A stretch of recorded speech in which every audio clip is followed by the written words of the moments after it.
আমি একজন ইন্ট্রোভার্ট।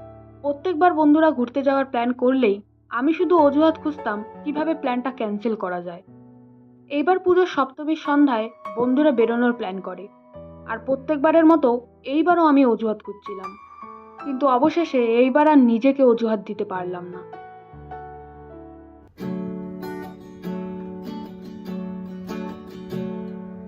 আলো আলো রং জমকালো চাঁদ ডুবে যায়, চেনা শোনা মুখ জানা শোনা হাত ছুঁয়ে যায়, ফিরে ফিরে ঘুম ঘিরে ঘিরে গান দেখে যায়, কিছু মিছু রাত পিছু পিছু টান ডেকে যায়, আজও আছে গোপন ফেরারি মন।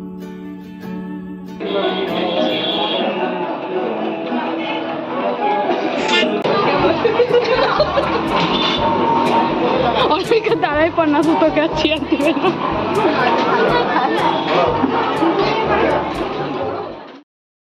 শারদ প্রাতে বেজে উঠেছে আলোকমঞ্জিত, ধরণীর বহিরাকাশে অন্তরিত মেঘমালা, প্রকৃতির অন্তরাকাশে জাগরিত জ্যোতির্ময়ী জগন্মাতার আগমন বার্তা। আজ হলো অষ্টমী, তাই সকাল সকাল স্নান করে নতুন জামা পরে এখন যাচ্ছি অঞ্জলি দিতে। আমাদের প্রত্যেকবারই কোনো না কোনো অসুখ পড়ে যায়, হয় কেউ জন্ম নেয় আর না হয় কেউ মারা যায়। তাই এইবার যেহেতু চান্সটা পেয়েছি, তাই এবার অঞ্জলিটা দিতেই চলে গেলাম। সেখানে পৌঁছে গিয়ে দেখি অঞ্জলি অলরেডি শুরু হয়ে গেছে, তাই আমরা কিছুক্ষণ অপেক্ষা করলাম, আর পরের বার আমরাও অঞ্জলি দিয়ে দিলাম। আর রাতে আমি, মা, বোন, প্রীতি আর টিয়া মিলে চলে গেছিলাম ঠাকুর দেখতে। প্রথমে চলে গেছিলাম এই প্যান্ডেলটায়। প্যান্ডেলটা তো খুব সুন্দর হয়েছে, কিন্তু চারিদিকে এত ব্লু কালারের লাইট লাগানো ছিল যে কিছুই পরিষ্কার করে বোঝা যাচ্ছিল না। আগের দিন বন্ধুদের সাথে বেরিয়ে আমি তো অনেকগুলো ঠাকুর দেখে নিয়েছি, তাই আজকে যেইগুলো দেখিনি সেগুলোই ভালো মতো দেখছিলাম। তারপর চলে আসি আমরা এই প্যান্ডেলটায়। ঠাকুর দেখতে এসে প্রথমে মানুষ কি করে? ঠাকুর দেখে। কিন্তু না, আমরা প্রথমে ছবি তুলে তারপরে গিয়েছিলাম ঠাকুর দেখতে। আর এই প্যান্ডেলটা আমার অনেকটাই ভালো লেগেছে। বাইরে থেকে যত না ভালো লাগছে, ভিতরের ডিটেলসগুলো তার থেকেও বেশি সুন্দর। তারপর আরো অনেক প্যান্ডেলই দেখেছি যেগুলো অলরেডি আমি আর প্রীতি কালকেই দেখে ফেলেছি, কিন্তু মা আর বোনরা তো দেখেনি। তারপর কিছু খাওয়া দাওয়া করে আমরা লাস্ট গিয়েছিলাম এই প্যান্ডেলটায়। এই প্যান্ডেলের ঠাকুরটা আমার খুব ইউনিক ধরনের লেগেছে। তো এইভাবেই কাটলো আমার অষ্টমীর দিন। হ্যালো এভরিওয়ান, তো আজ হলো নবমী, আর আজকে আমরা যাবো হচ্ছে শিলিগুড়ি। আমরা মানে আমি, বোন। আমি শিলিগুড়িতে কোনোবারই পুজো দেখতে যাইনি, তো এইবারই ফার্স্ট টাইম আমি যাব। তো দেখা যাক ওখানকার পুজো কেমন হয়। ওয়েট, এই ভিডিওটা বানানোর পরই বাইরে গিয়ে দেখি আকাশের অবস্থা খুবই খারাপ।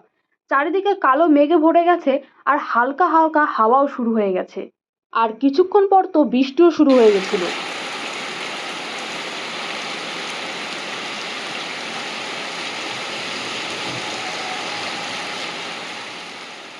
এদিকে ব্যাগ রেডি, আমি বসে আছি, এখনো রেডি হইনি কারণ বৃষ্টি শুরু হয়ে গেছে, হয়তো প্ল্যানটা ক্যান্সেল। গেস হোয়াট, আমি এখন আছি শিলিগুড়ি মাসি বাড়িতে। হ্যাঁ, ঠিকই শুনেছো, আমি এখন আছি শিলিগুড়িতে।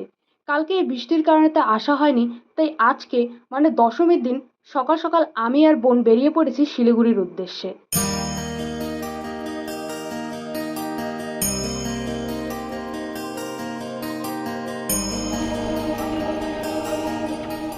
এখন আমি যাব মাসিদের সাথে সিঁদুর ছোঁয়াতে। তো আমি আমার নতুন কুর্তিটাই আনতে ভুলে গেছি, তো আমি এখন এটা, তো চলো যাওয়ার সময় দেখা হচ্ছে একবারে।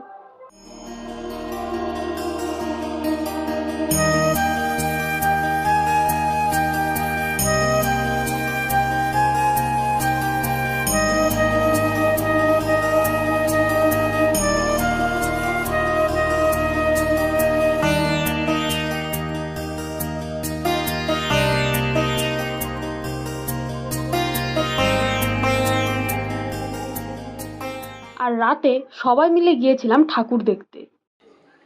চলো ফাইনালি শিলিগুড়ির ঠাকুর দেখার জন্য রেডি।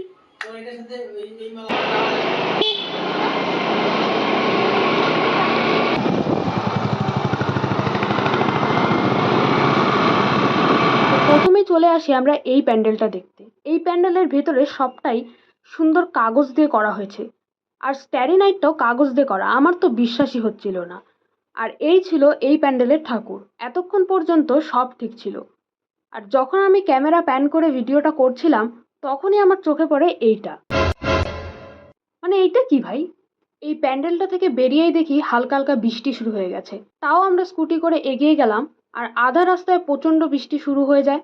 তাই আমরা মেন রোডের সামনে দাঁড়িয়ে অনেকক্ষণ বিসর্জন দেখলাম।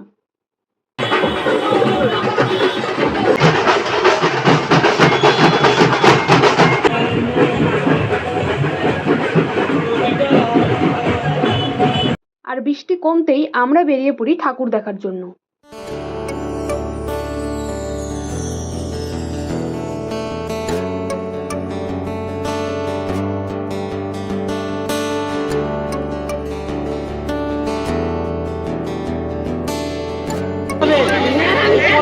চলো।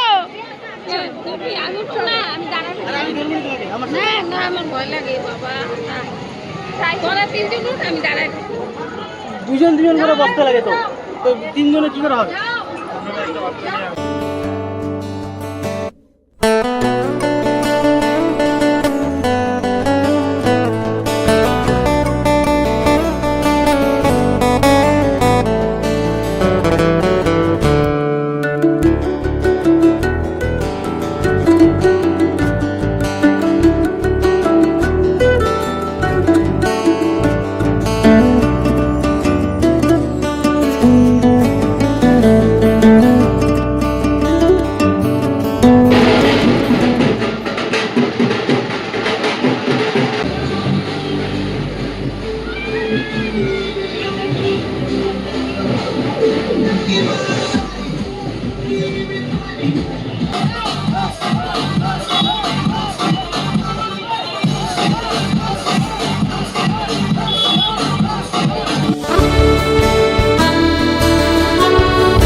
বেশ অনেক কয়টা প্যান্ডেল দেখে এইবার আমরা যাব নেক্সট প্যান্ডেলে। কিন্তু বাইরে বেরিয়ে দেখি আবার বৃষ্টি শুরু, আর এইবার তো একটু বেশি জোরে বৃষ্টি নেমে গিয়েছিল। तो यहाँ पे फंस गए, बृष्टि में फंस गए। এই বৃষ্টি তো থামার কোনো নামই নিচ্ছিল না, তাই আমরা আর কোথাও না গিয়ে সোজা বাড়িতে চলে আসি। এই বৃষ্টির কারণে শিলিগুড়িতে যাওয়াই ক্যান্সেল হয়ে গেছিল নবমীর দিন, আর দশমীর দিন গিয়েও ঠিকমতো ঠাকুর দেখতে পাইনি এই বৃষ্টির কারণেই। তাই আমি ভাবলাম তাহলে এবার শিলিগুড়ির কার্নিভ্যালটা একবারে দেখেই যাই। তাই কার্নিভ্যালের দিন বিকালবেলা আমি, দিদি, মাসি আর বোনরা আর দাদু মিলে চলে আসি কার্নিভ্যাল দেখতে। প্রায় 1.5 ঘন্টার মতো দাঁড়িয়ে থাকার পর একটা মাত্র ক্লাবের ঠাকুর আসে।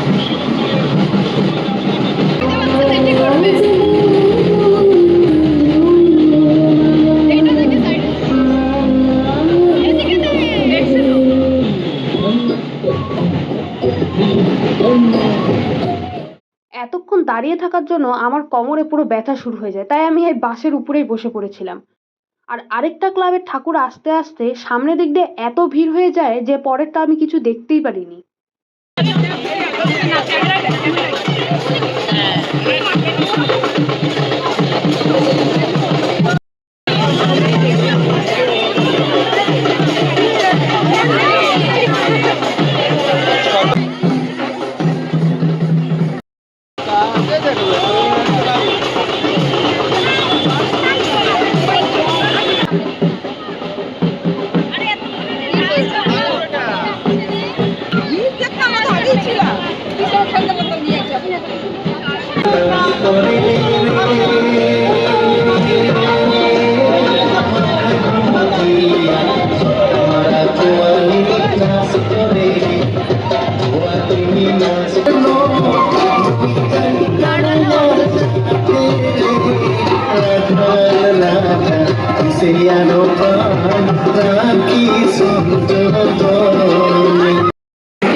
পর আবার বৃষ্টি শুরু হয়ে গেছিল, তাই আমরা বাড়িতেই চলে যাচ্ছিলাম।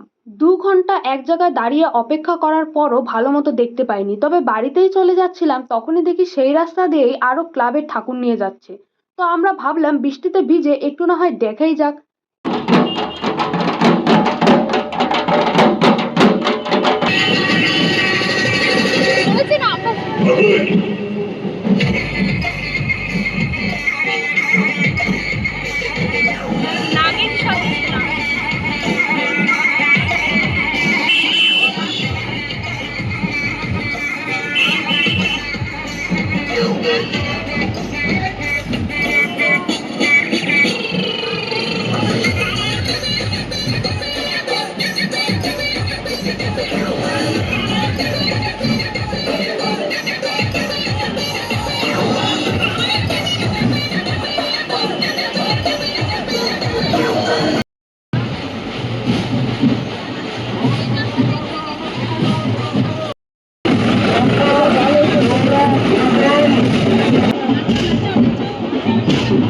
আমারও নাচতে ইচ্ছে করতেছে।